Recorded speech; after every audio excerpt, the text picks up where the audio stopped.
Hello mga bossing! Welcome back to my channel. Kayo po ba mga bossing ko ay isa sa mga napapaisip kung bakit kayo po naman ay napakasipag na tao pero parang sa wala-tula ang inyong mga kasipagan. Parang nakikita ninyo na parang hindi sulit ang mga natatanggap ninyong kaperahan dahil ang tagal-tagal ninyong kumayod, isang kembot lamang ay ubos kaagad ang pera. Ngayon pa mga bossing, siguro pag-isipan din natin kung paano tayo gumastos ng pera. Tapos pag naman napaisip po kayo na parang tipid na kayo pero napakasipag naman po ninyo, ginawa nyo na lahat-lahat, pero parang lagi pa rin kulang at kulang, mas mainam mga bossing ko ay alam nyo po ito kung ano po ang mga bagay na dapat nyong i-enter sa loob ng inyong tahanan at kung ano rin po ang mga bagay na nagdadala ng kamalasan sa loob ng inyong tahanan na dapat nyo nang itapon. Itapon nyo po ito at huwag nyo itong ibibigay sa iba, lalo-lalo na kung alam mo mga bossing ko na maaaring malasin din ang taong pagbibigyan ninyo. Kasi kung ano yung ginawa nyo sa kapwa, yun din ang balik sa inyo. Kung alam nyo mamalasin tapos ibibigay nyo pa ay hindi ka nakakatulong, nagdadagdag ka ng purwisyo sa buhay nila. Kaya mas mainam mga bossing ko ay itapon nyo na lang po ito mga bossing. Ngayon pa mga bossing, unahin po muna natin ang mga dapat nating itapon sa loob ng ating bahay na ito ang nagiging dahilan kung bakit tayo ay laging minamalas para sa darating na 2024 ay siksiklik at umaapot maraming blessing ang dumating po sa inyo. Unang-una mga bossing ko, huwag kang gagamit ng mga bagay na may basag. Kasi once ikay naggumamit niyan mga bossing ko, sumisimbolo po yan ng problema, yung mga may lamat or may mga bingot. Kaya ano't ano man po yan, mapabaso, mapaplato, or kaya platito, or kaya po yung mga display natin na pampaswerte pa, lalo-lalo na kung pampaswerte at ito'y may lamat, huwag nyo po yung pagtiisan, itapon nyo na po yan. Yan po ay sinasabi nila pag mga pampaswerte at ito ay nabasagan, nagkaroon ng lamat, may mga negatibo na maaaring mapa sa inyo na sinasalo ng mga pampaswerte. Parang sa mga alaga rin nating hayop. Kapag daw po ganon, mga pumapanaw yung mga alaga natin, ito daw po ay may mga sinasalong kamalasan. Kaya huwag kang masyadong mape-pressure, huwag kang mag-aalala, huwag mo isipin ng isipin, baka ikaw naman po ay ma-stress, ma-depress sa mga nagkaganapan sa inyo. Isipan natin ito ng mga magagandang dahilan kung bakit ito ay nagaganap. Ngayon pa mga bossing, ganon din po, huwag kang magdi-display ng mga bagay na halimbawa yung mga wild animals. Pero yung mga lion, okay po yan kasi tatabo yan ng mga kamalasan. Kung mapapasin ninyo nga po mga bossing ko sa mga royal family, yan, sa mga mayayaman, meron pang malaking lion sa gilid ng kanilang tahanan or sa harapan ng kanilang tahanan.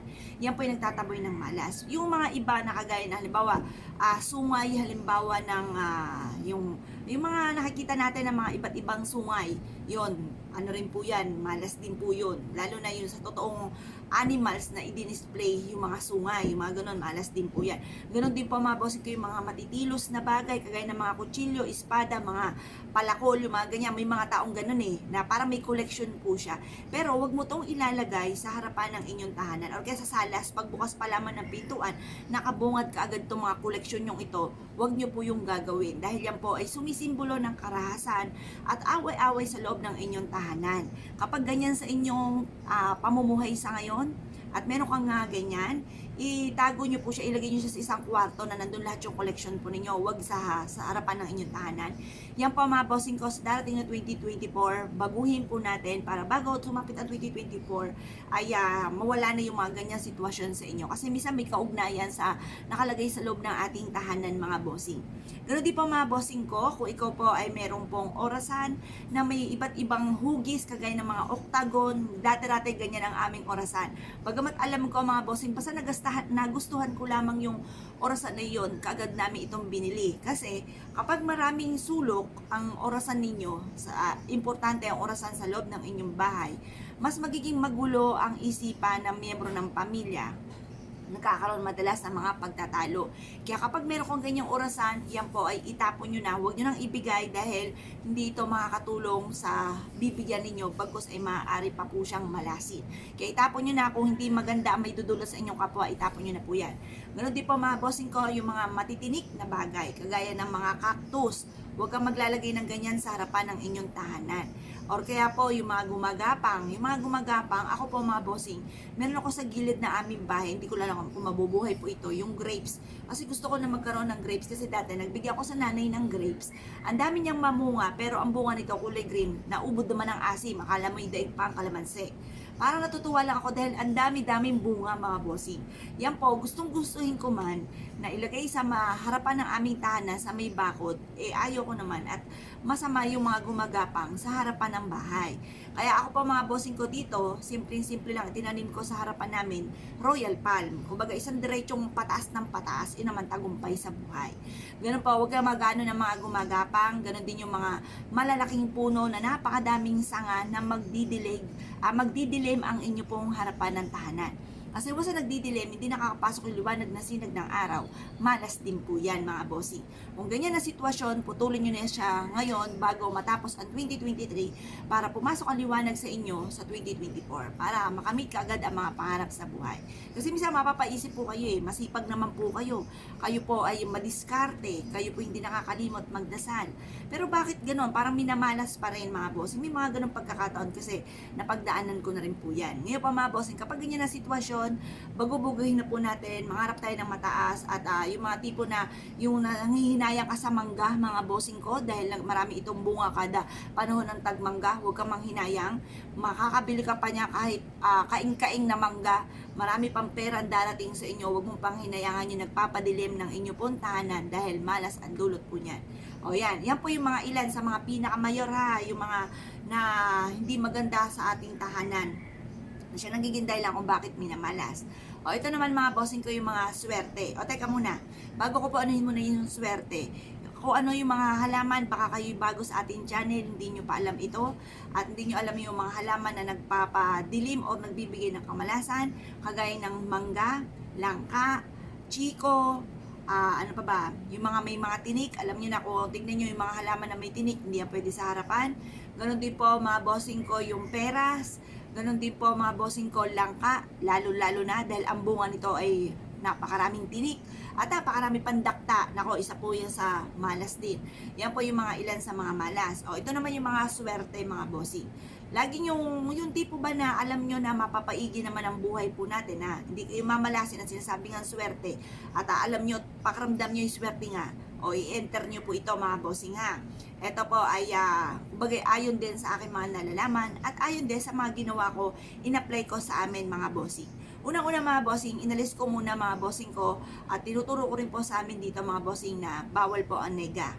Kasi once na marami kang mga pampaswerte, pinasok nyo na pinasok sila sabing swerte at ang miyembro ng pamilya ay nega, yan po alisin nyo po na para pumasok nga ang swerte. Yan ang isa sa mga numero 1, yung taong nega, na pinangunahan lagi ng mga negatibo ang mga bagay na hindi pa nagaganap. Kaya mga negative nga ang mga nagaganap. Pangunahan nyo ng mga positibo para positive din po ang maganap.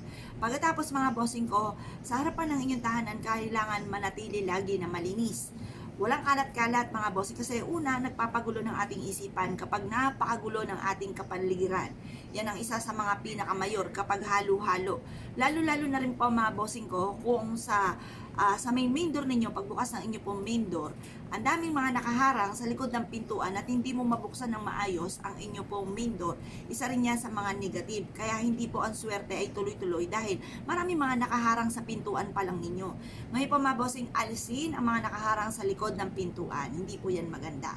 Tapos, ganun din po mga bossing ko, sa harapan ng ating tahanan, yun nga po laging malinis, alisin nyo yung halimbawa, kasi negative po kapag may mga imbornal sa harapan ng tahanan. Unang-una, mabaho po yan, madumi. Laging lilinisin po ang harapan mga bossing. Tapos, lagyan nyo po yan ng mga pangontra. Mas mainam lagyan nyo ng windchime, yung tipong lagi nahahanginan, laging lumilikha ito ng tunog na nagtataboy ng mga kamalasan. Ganoon din pa mga bossing, lagyan nyo ito ng bagwa, lagyan nyo rin po siya ng horseshoe. Yan yung tatlong bagay na dapat huwag ka magpapawala sa inyo pong main door para ang swerte ay tuloy-tuloy. Yun nga po yung windchime, bagwa at horseshoe. Yan yung tatlong sikreto. Tapos, mag-enter kayo sa loob ng inyong tahanan ng bilog na orasan, mga bossing. Ang bilog na orasan, humarap ka sa may silangan. Sa gawing kaliwa ninyo, sa pader, doon yung ipapako sa mataas. Yon, kasi yung kitang-kita rin yung orasan. Kasi may ibig sabihin din po yan, tagumpay po yan sa buhay. Nasa gawing silangan ka, tapos sa gawing kaliwa. At sa pader nyo po ito ipapako. Kapag ang orasan ninyo ay nakapako, mga bossing ko, sa kahoy, at ito'y aalog-alog kada bukas lalo ng pinto, alisin nyo po yan. Kasi yung buhay po ninyo parang aalog-alog lagi. Parang hirap. Lagi maraming problema. Kaya ipako nyo na ang swerte mga bossing. Sa pader nyo po ito ipapako. Pagtapos mag-enter tayo ng mga masuswerteng halaman sa loob ng ating tahanan, kagaya ng mga money tree, na yung mga variegated na yan, mga rubber plant, tsaka yung mga jade plant, yung mga ganyan mga bossing. Kasi yun naman po yung humihigop ng mga negatibong enerhiya sa loob ng ating tahanan. Kaya dapat meron tayong mga ganyan para, kasi pasinin nyo po, kapag wala kang tunay na halaman sa loob ng inyong tahanan, parang nagiging mainitin ang miyembro ng pamilya yung ulo po nila, tapos parang nagiging maalinsangan ang loob ng inyong puntahanan. Kaya mas mainam mga bossing ko, meron tayong pang-alis kasi yung mga tunay na halaman ay naghihigop yan ng mga negatibong enerhiya at nagpapalamig ng kapaligiran mga bossing. Pasinin nyo yung mga walang halaman, walang puno sa paligid, mainit masyado mga bossing. Pero once meron kang halaman dyan, lalo't humangin, nagbibigay pa ito, nadadagdagan pa yung hangin at saka mas malamig yung kapaligiran. Mas magaan ang daloy ng swerte mga bossing. Tapos, huwag ka rin magpapawala sa inyo pong hapagkainan ng mga pagkain. Kasi once meron pong halimbawa, yung sa pagkainan ninyo, makakita ka ng mga pagkain po dyan, nag-a-attract po yan. Once na merong pagkain, nag-a-attract po yan ng kasaganahan. Mas nag-iimbita pa po yan ng pagkain. Parang mas dadami ang pagkain. Parang sa wallet, huwag kang magpapawala kahit 5 doling sa wallet para may magtawag ng swerte. Kasi once na wala talagang laman po yan, wala magtatawag mga bossing ko ng kasamahan pa po niya. Kaya kailangan lagi kang merong pera sa inyo pong pitaka at ganoon din sa ating pagkainan. Yan pa mga bossing ko ang mga ilan na dapat po ay alam po natin upang sa ganun sa darating na 2024 ay siksikliglig at umaapaw at napakaraming blessing ang dumating po sa atin. Kaya kung kayo po naniwala at nais po yung gawin, ay siya mga bossing, good luck po sa iyo po lahat.